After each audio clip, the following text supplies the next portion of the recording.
Welcome back to Lantern Lab. In our last episode we rebuilt a single mantle lantern. Here we've got a dual mantle lantern, and they're very similar except that there are two mantles here. This is a 228E. It was made in February of 1954. It's totally complete, and this is exactly the way I got it. I haven't done anything to this lantern other than take the mantles, which were already broken, off of it. I don't know anything about it. We're going to take it apart, clean it up, put it back together, and get it running. Start like we always do. Get the vent out of the way. There's the nut. And the vent. We can remove the generator. That's going to want a 7/16 inch wrench. Uh-oh. And here we find our first problem. There is no... Oh, the cleaner rod, tip cleaner, was stuck down in the generator, and the tip cleaner eccentric doesn't do anything. It doesn't go up and down. So I'll have to look into that and see. To remove the tip cleaner eccentric, we'll use a 3/8 inch wrench. And sometimes those can be quite stiff. There are two nuts here. One is 7/16 and one is 3/8. The 7/16 one holds the packing for the tip cleaner. The 3/8 is the inner nut, which takes the tip cleaner out. We want to leave the packing in place and not mess with it. This double nut system is why it's real easy to take the tip cleaner out of a dual mantle lantern. It is not particularly easy to take the tip cleaner off of a single mantle lantern. Well, there's a problem right there. The tip cleaner eccentric is broken away from the rod, so I suspect, yep, that's not supposed to happen. You're not supposed to be able to take those two pieces apart. There's a screw here which holds the air tube, this top part, to the eccentric block down at the bottom. And that screw can be hard to get out because it's in the way, or the rim, or the burner frame is in the way. It would have been real nice if Coleman had given us a notch here, or had put the whole assembly up higher. So to get that, I have a kind of special technique. I take a small screwdriver bit. This is a flathead screw on a 220E. And I'm going to get on that with a wrench. This is a 1/4 inch wrench. You need quite a small wrench to get on there. And then I have this bent piece of steel. This is just 1/8 inch flat stock. It was a 1/2 inch by 1/8 inch. And I lean that in the frame and push on the screwdriver bit, because otherwise the screwdriver bit will get loose and all you'll do is chunk up the screw, which is bad. And with that out, we should be able to unscrew this part. Sometimes the air tubes are hard to unscrew. A little heat on the block that the screw went into will help. That'll also help if you're having a hard time getting the screw out. What we're working on today is a 228E, and the basic steps of disassembly and reassembly on a 228E are the same as a 220 or 228 B through F. With the burner removed, we've got the tip cleaner block. Under the tip cleaner block is a 9/16 inch nut. And it's a real thin nut, and it's really hard to get at with a wrench.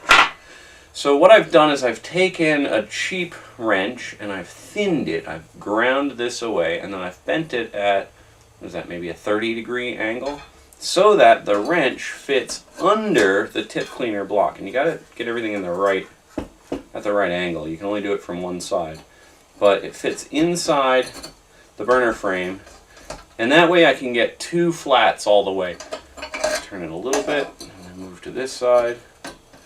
And start turning it more, and just be real careful that it's actually turning and not that the wrench is turning and the nut is staying still.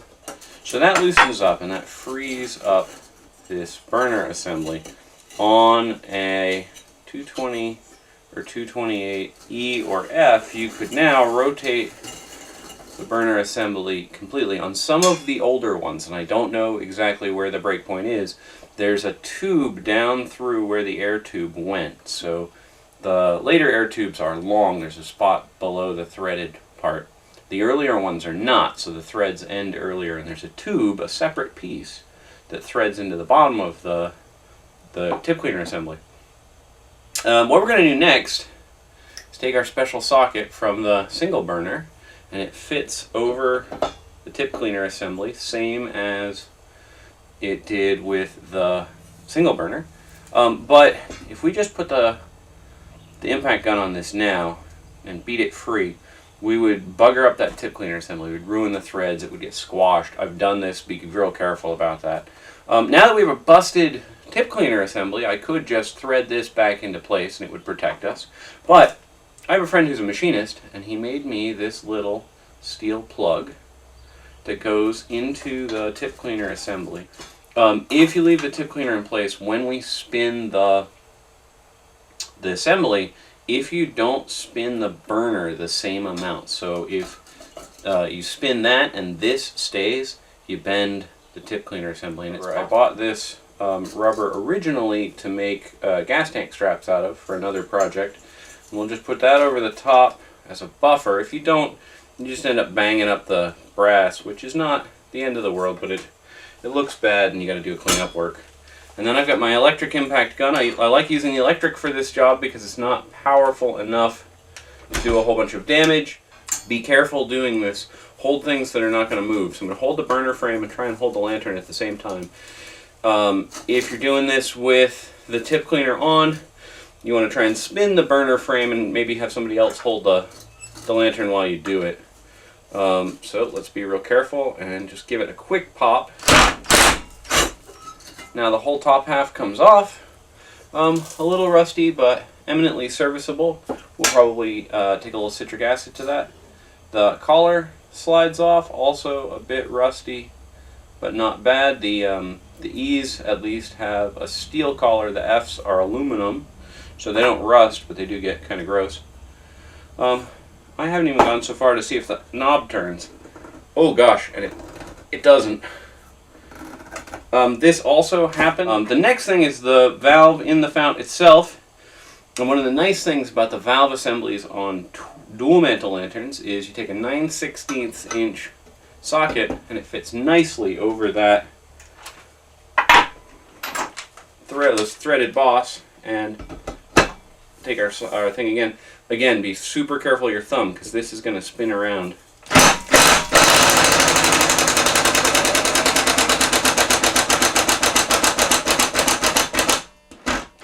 Oh, batteries are out of snot, but I think, yep, it broke free enough. Ooh, there was pressure in there. Ew, look at that. Oh, there was gas too. I didn't even bother to check if there was any gas.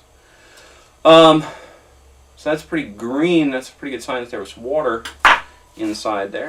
This is an early 228E. It's got screws in it, in the sides. You need quite a fine screwdriver to get those screws out. And this one will work well for that. I keep this screwdriver in particular around because it's very thin and works well on these very small screws. It's also slightly magnetized. And then to get the pump out, you do a quick yank like that. Ooh, the stem inside is a little on the bent side. I have an original AMIC-P check valve tool. So you kind of feel around and get it into space and thread the rod into the check valve and then tap it with a hammer. I don't screw around with little sissy hammers, but it is just a tap. It's not beating on it. This is not abusing it for past indiscretions. And then take a wrench and just like that, out it comes. If you fight with one of these with a screwdriver, what you'll do is you'll round it off because the check valve is just brass. Okay, one more thing. Unthread the fuel air tube from the valve. This one is super crusty, and I can see that oh no, it moves. So it's not bad, not great. Oh, the inside of the fount actually looks really good. It's got a little rust, but there's no flakiness, there's no crudiness. One cool thing about this lantern is that it has the previous owner's name and address on a sticker. I think that that's cool. It adds provenance, it adds history. I'm going to try and keep it. I will polish around it. No guarantees. I'm not that great a polisher. But let's get everything cleaned up. We'll clean up the vent, we'll clean up the glass. And join me after the break when we put this 1954 228E back together.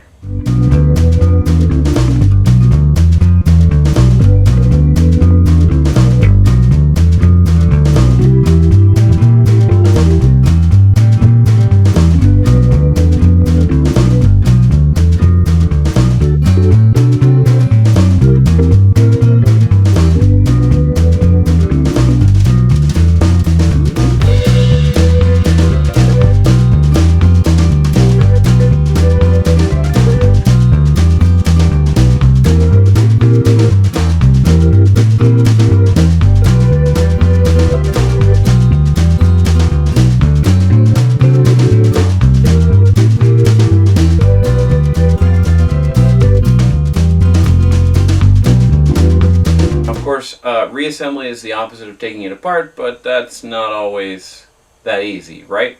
We'll start with the valve into the fount. I've got the fuel air tube attached. Make sure that the rod's in there and it actuates correctly.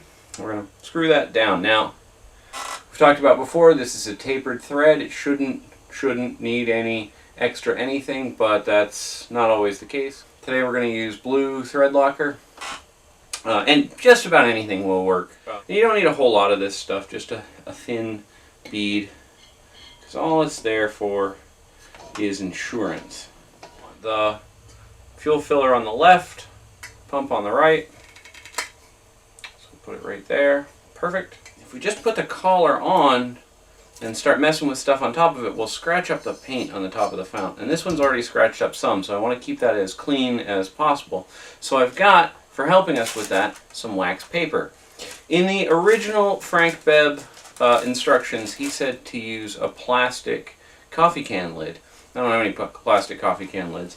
And I find that wax paper works just as well, and it's easy to get back off once we're done. So I'm going to cut a little slit in my square of wax paper about halfway through the square. Wax paper with its slit around the valve, so it makes a nice little cover. And then I put the collar on.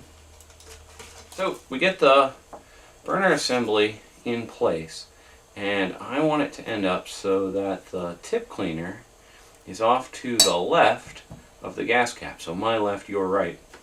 I've had a couple cases where these tip cleaner assemblies leak where they go into the fount. So we're going to put some sealant on this joint too, because it's terrible when you get the thing all together and it's leaking out around the valve.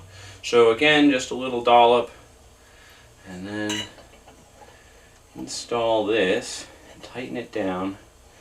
And this one, you want to be a little careful because the thread locker in the valve isn't dry. So we just turn this one down until the tip cleaner points in the right direction, and then snug down that nut on the tip cleaner assembly until it just engages the burner. Well, I can still move the burner around a little bit. And while I can still move the burner around a little bit, I've gone a little too tight. While I can still move the burner a little bit, slip the wax paper out. And now I hold the collar and the valve with my thumb. I don't want the valve to accidentally turn. Make sure the burner stays flat. And I tighten that down. And then come back with my bent wrench and do the same thing again until the burner frame doesn't move. That's pretty good. Don't get it too tight. If you get the nut too tight, that plate bends way down and it looks stupid, and we don't want that. Tip cleaner. Get the tip cleaner in place, and that's perfect. Just hold the wire still and tighten the assembly around it, and that's going to keep the assembly from accidentally disengaging the rod, which does happen from time to time.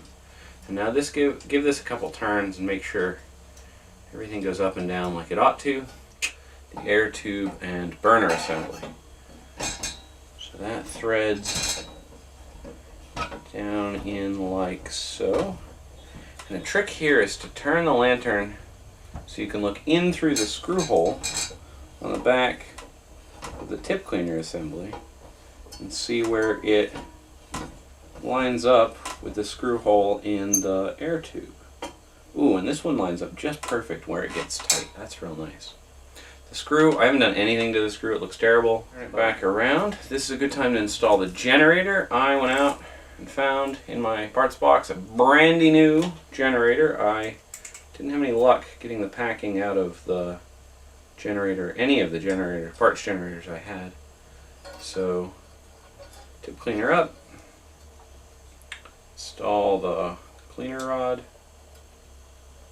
set the generator down. It's a good trick to kind of spin the generator around at this point, make sure it seats well. Tighten down the nut. 7/16 inch wrench for the nut, and tight. While we're here, put the valve knob on, and the fuel cap, which I've installed a new gasket in.